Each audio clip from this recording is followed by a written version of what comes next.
کہ آپ کی شخصیت میں خاتون ہونے کے باوجود ایسی کیا خاصیت تھی کہ بڑے بڑے اجل صوفیاء نے آپ کے اقوال ذکر کیے ہیں، آپ کے اقوال نقل کیے ہیں؟ جس طرح صوفیہ چلا کشی کرتے ہیں، ان کی چلا کشی سب سے نمایاں ہے، الگ ہے، تھلگ ہے، مشقت ہے کہ اغیار کے ہاتھوں میں ہے اور اللہ کی عبادت جاری و ساری ہے اور اس سے غفلت نہیں ہے۔ جناب رابعہ بصری کی شخصیت کو خواتین کی دینی قیادت کے تناظر میں کس طرح دیکھا جا سکتا ہے؟ آپ کی شخصیت جو ہے نا وہ مشعل راہ ہے خواتین کے لیے، آپ کی شخصیت خواتین کے لیے ایک ڈارس ہے۔ آپ کی شخصیت آج کی خاتون جو بیزار ہو چکی ہے، جو دنیا سے اختا چکی ہے، اپنے گھر اپنے کلچر سے، اس سسٹم سے باغی ہو چکی ہے، اس کے لیے سیدہ رابعہ بصری رحمۃ اللہ تعالیٰ علیہ آپ بڑی مشعل راہ ہیں، منارہ نور ہیں۔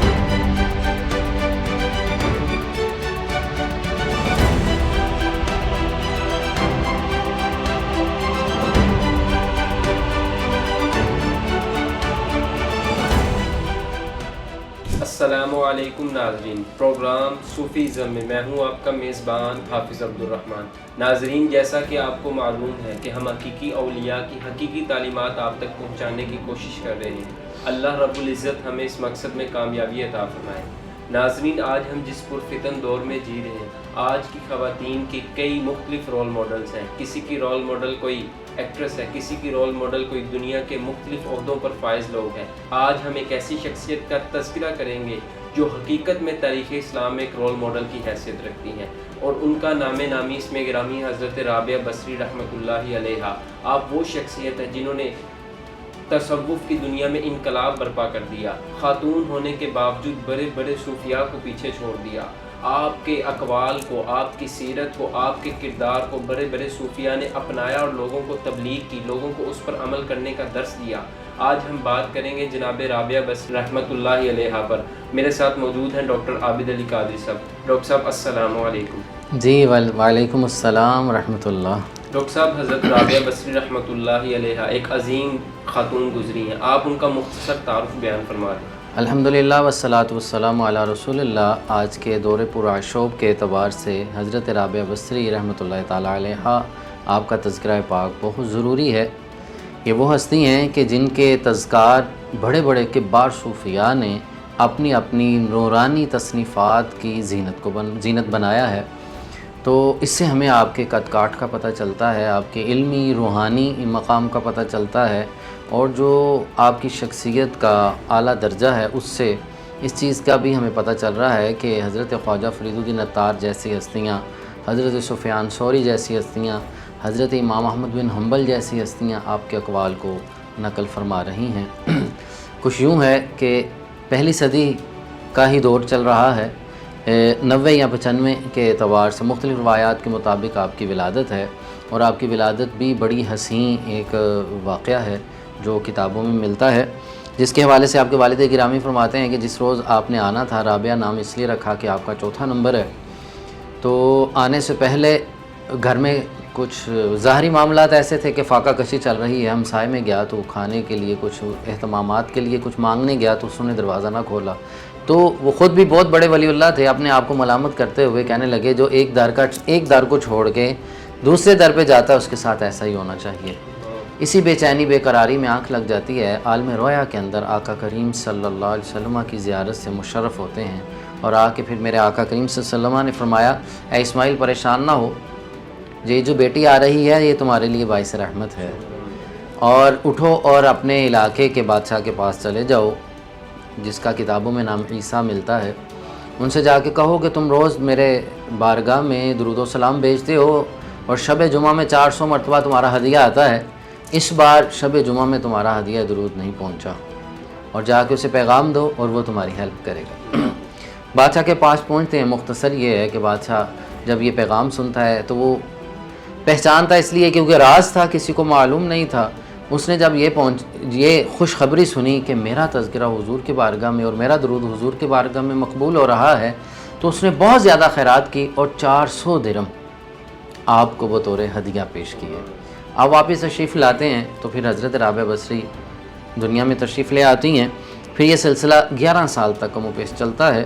پھر آپ کو ہجرت کرنا پڑ جاتی ہے بغداد کی طرف یا دوسرے علاقے کی طرف۔ راستے میں 10 سے 11 سال کی عمر ہے، والدین بھی دنیا سے چلے جاتے ہیں، راستے میں ڈاکو یہ جو آپ کا قافلہ ہے اس کو لوٹ لیتے ہیں اور آپ کو قید کر لیا جاتا ہے، اور آپ کی مشکلات کا سفر 10 سال سے شروع ہو جاتا ہے، آزمائش در آزمائش۔ آپ تصور کیجئے آج کی خواتین کے لیے یہ اتنی بڑی ہستی ہے کہ اتنی مشکلات ہیں، ماں باپ بھی دنیا سے چلے گئے ہیں، کوئی بہن بھائی بھی نہیں ہے، کوئی رشتہ دار بھی نہیں ہے، غیر کے ہاتھوں میں بیچ دیا جاتا ہے، پھر بیچ دیا جاتا ہے، پھر بیچ دیا جاتا ہے، جو خریدار ہے وہ ظلم در ظلم کیے جا رہا ہے، اور ظلم اور یوں سمجھے نفرت کی وجہ کیا بن رہی ہے، ظلم و ستم کی وجہ کیا بن رہی ہے، حرام کی آفر کی جا رہی ہے تو اماں جی ٹھکرا رہی ہیں۔ حضرت رابعہ بصری حرام سے کنارہ کشی کر رہی ہیں، شب بھر اللہ کی عبادت ہے اور دن بھر دنیا کے ظاہری مالک کی خدمت ہے، اور آپ اکثر لمبی سانس لے کے کہتی مالک رات کا وقت آ گیا، دن بھر دنیا کے ظاہری مالک کی خدمت کرتی رہی ہوں، آج تیرے حضور آنے لگی ہوں رات کے وقت، مجھے معاف کرنا، اگر نکاحت میں ادب میں کمی آ جائے تو مولا مجھ پہ کرم فرمانا۔ آج کی وہ خواتین گھر کا تھوڑا سا کام کر لیا جائے تو نماز ترک ہو جاتی ہے، گھر کا تھوڑے سے مہمانداری زیادہ ہو جائے تو تہجد چلی جاتی ہے، ذکر اذکار چلے جاتے ہیں۔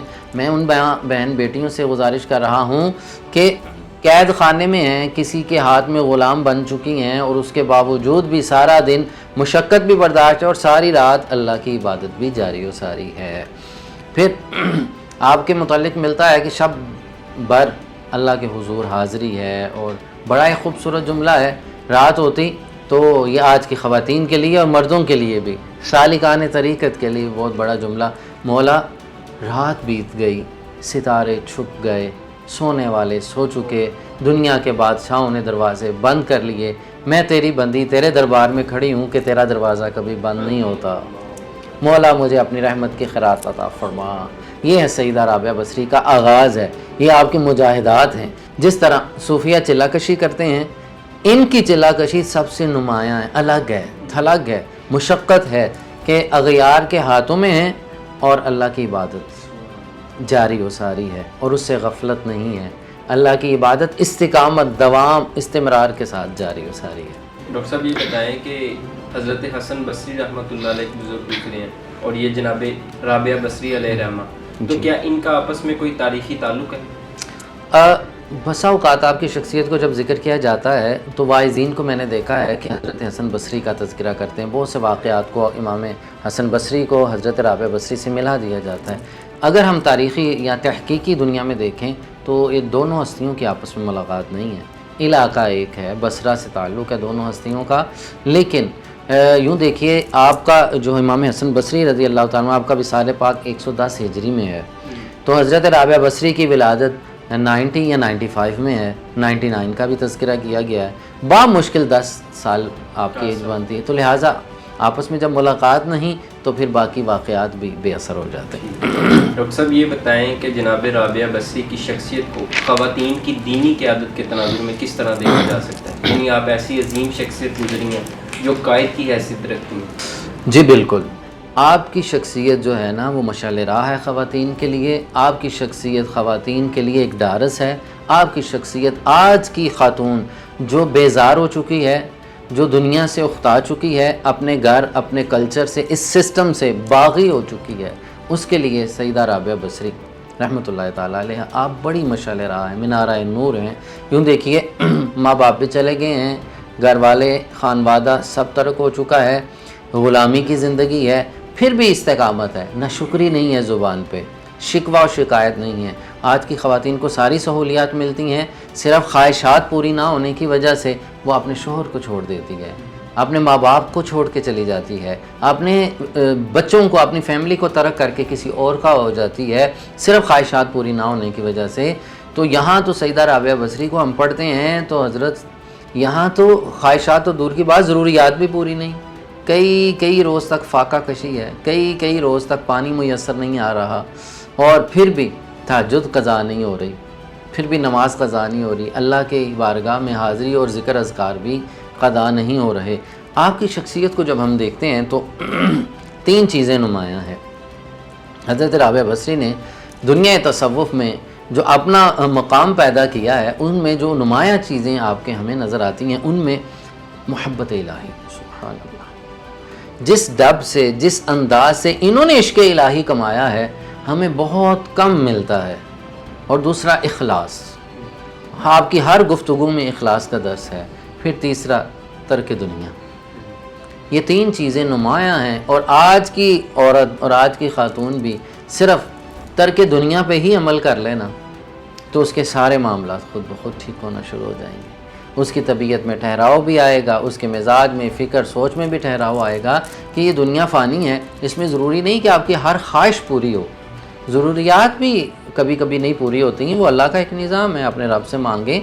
حضرت رابعہ بصری رحمۃ اللہ تعالیٰ علیہ توکل کا درس دیا ہے، اس دنیا کو توکل کا درس دیا۔ جب آپ اللہ کے توکل پہ ہوں، کئی بار قریب المرگ چلی گئی ہیں لیکن اللہ پہ توکل ہے، کئی بار آپ کو یوں سمجھیے کہ ایک جگہ سے خرید کے دوسری جگہ بیچ دیا جا رہا ہے لیکن شکوہ بھی نہیں، شکایت بھی نہیں، توکل تو اللہ ایسا ہے۔ پھر اس توکل کی برکت ہوئی، مشرق سے مغرب تک لوگ آپ سے فیض حاصل کرنے کے لیے آ رہے ہیں، تو یہ آپ کی شان ہے جی۔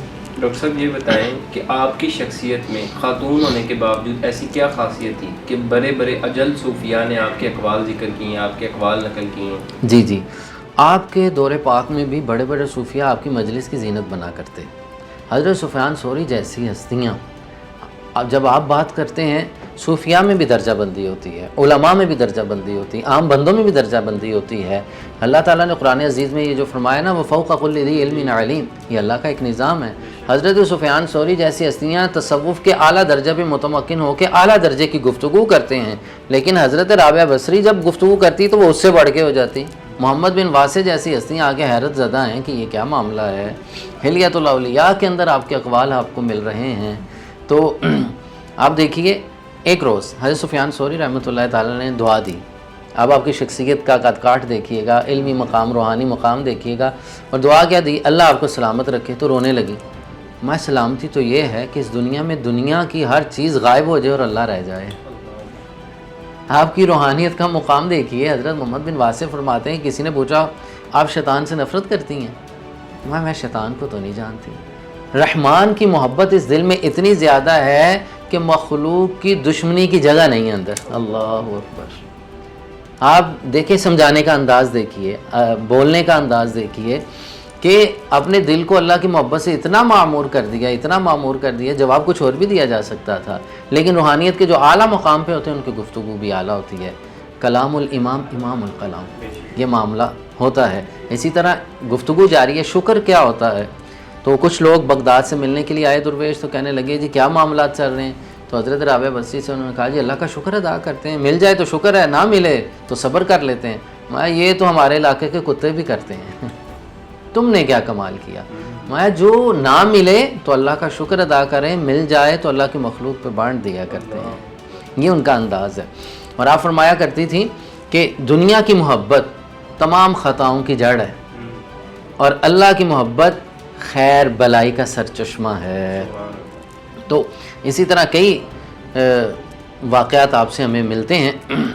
ایک درویش نے بڑی بات کی، کیونکہ یہ مجلس صوفیاء کی تھی، تو صوفیاء کی مجالس میں روحانی گفتگو ہوا کرتی ہے۔ ایک درویش نے آ کے کہا کہ ہمیں چاہیے کہ اللہ کی بارگاہ میں دروازہ نوک کرتے رہنا چاہیے، کرتے رہنا چاہیے، کرتے رہنا چاہیے، کبھی تو وہ دروازہ کھلے گا۔ بہت بڑی بات ہے، بہت خوبصورت بات کی، لیکن جو اعلیٰ مقام پہ، اعلیٰ منصب پہ ہوتے ہیں ان کی گفتگو اعلیٰ ہوتی ہے۔ ہمارا یہ کیسی تم نے بات کی؟ در دولت، در رحمت الہیہ تو کھلا ہوا ہے، بس ہم نے داخل ہونا ہے۔ اللہ اکبر۔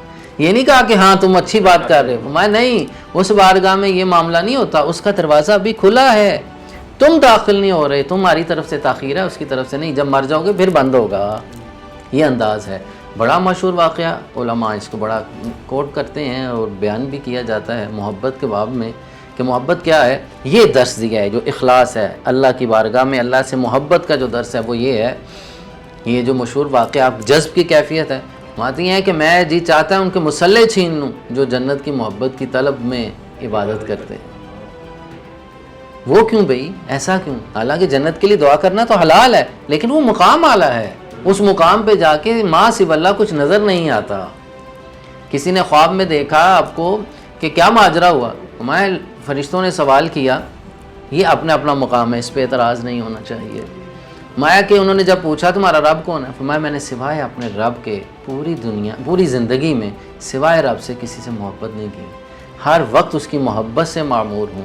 اور محبت الہیہ جس انداز میں حضرت رابعہ بصری، وہ ڈاکو جس نے سب سے پہلے آپ کو قید کیا اور بیچا، پھر بیچا، جب عرصہ دراز گزرنے کے بعد آپ کی خانقاہ پہ آیا تو آ کے کہنے لگا میں نے آپ کو پہچانا، آپ نے پہچانا؟ میں صرف رب کو پہچانتے، اس کے علاوہ مخلوق کی طرف توجہ نہیں ہے.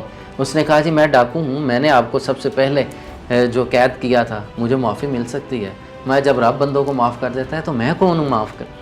میں نے بھی تمہیں معاف کر دیا. اس نے کہا اگر اب مجھے اجازت مل سکتی میں آپ کی خانقاہ پہ رہ سکتا ہوں، میں تمہیں کھانا بھی ملے گا، پینا بھی ملے گا، وہ تمہارا زر تھا، یہ ہمارا ہے. اور رہنے دیا. پھر وہ اتنا بڑا تائب ہوا، اور اتنا تائب ہوا کہ آپ کی خدمت میں بھی رہا اور روحانیت کی طرف بھی آ گیا. یہ درس ہے تصوف کا. بڑے سے بڑے دشمنوں کو معاف کرنا ہے. ہمیں آج تو تھوڑی سی بات ہو ہم معاف نہیں کرتے، ہمیں معافی کا وہ غصے کا عنصر بہت زیادہ ہے، تو ہمیں معاف کرنا بھی چاہیے. حضرت رابعہ بصری نے جو ہمیں دروس دی ہیں، اللہ پہ توکل رہنا چاہیے. اچھا وقت آ جاتا ہے، برے سے برا، مشکل سے مشکل وقت بھی آئے، توکل تو اللہ کی برکت ہے کہ اچھا بھی آتا ہے. ان مع العسر یسرا، تنگی کے بعد آسانی آتی ہے. بہت تنگیاں دیکھیں سیدہ رابعہ بصری نے، لیکن آپ دیکھیے، لیکن آسانیاں جب آئیں تو اپنے پرانے اس کھنڈرات میں جاتی ہیں جس میں کوئی بھی نہیں ہے، جا کے بیٹھتی ہیں، پھر مخلوق خود بخود آنا شروع ہو جاتی ہے. تو آپ کی شخصیت سے محبت الہی ہمیں ملتی ہے. اور دوسرا استقامت، اللہ کی یاد نہیں چھوڑی، اللہ کا ذکر نہیں ترک کیا، اور اللہ کی بارگاہ میں حاضری نہیں، ساری رات تسلسل سے. بہت سی کرامات ہیں، لیکن میں نے آپ کے سامنے اقوال اس لیے رکھے ہیں کہ اقوال جو ہیں وہ ہمیں افکار کی طرف لے کے جاتے ہیں، وہ ہمیں عمل کی طرف لے کے جاتے ہیں، وہ ہمیں ایک جذبہ ایمانی ابھارتے ہیں. کیونکہ اللہ والوں کا تذکرہ جہاں کیا جاتا ہے وہاں اللہ کی رحمتیں نازل ہوتی ہیں. ایسی ہستیوں کا تذکرہ سننا چاہیے، سنانا چاہیے، پڑھنا چاہیے، پڑھانا چاہیے. اللہ ہمیں اس کی توفیق دے. تو ناظرین، آج ہم نے تذکرہ کیا حضرت رابعہ بصری رحمۃ اللہ علیہ کا. آج وہ ہم نے ایسی شخصیت کا تذکرہ کیا جن کی ساری زندگی صبر، توکل، شکر، قناعت میں گزری. آج ہم جب اپنے دور کی خواتین کو دیکھتے ہیں تو نہ تو ان میں رابعہ بصری جیسا صبر ہے، نہ تو ان میں رابعہ بصری جیسا توکل ہے، نہ ان میں رابعہ بصری جیسا شکر ہے. ان کی زندگی جو مشکلات سے بھرپور تھی لیکن اللہ کا شکر تھا. آج ہمارے ہاں وہ مشکلات نہیں ہیں، وہ پریشانیاں نہیں ہیں. ان مشکلات کے نہ ہونے کے باوجود خواتین میں صبر نامی شے نہیں ہے. ایک چھوٹی سی چیز کے نہ ملنے پر طلاق ہو جاتی ہے، بچوں کو چھوڑ دیا جاتا ہے، اور ادھر بار بار بیچا جا رہا ہے، بار بار خریدا جا رہا ہے. لیکن تب بھی اللہ کا وہی شکر ادا کیا جا رہا ہے جو ایک آزاد بندہ کرتا ہے. تو آپ کی زندگی سے جو سب سے بڑا سبق ملتا ہے وہ یہ ہے کہ اگر صبر کا دامن تھامے رکھا جائے تو اللہ رب العزت کبھی بھی بندے کو ناراض نہیں ہونے دیتا، کبھی بھی بندے کو بیزار نہیں ہونے دیتا. ایک دن آتا ہے جب بندے کی زندگی تبدیل ہو جاتی ہے. تو ہمیں بھی چاہیے، ہمارے ہاں خواتین کو بھی چاہیے کہ وہ ان صوفیاء کی زندگی کو سنیں بھی اور اس پر عمل کرنے کی بھی کوشش کریں. اگلے پروگرام تک مجھے اجازت دیجیے. اللہ نگہبان.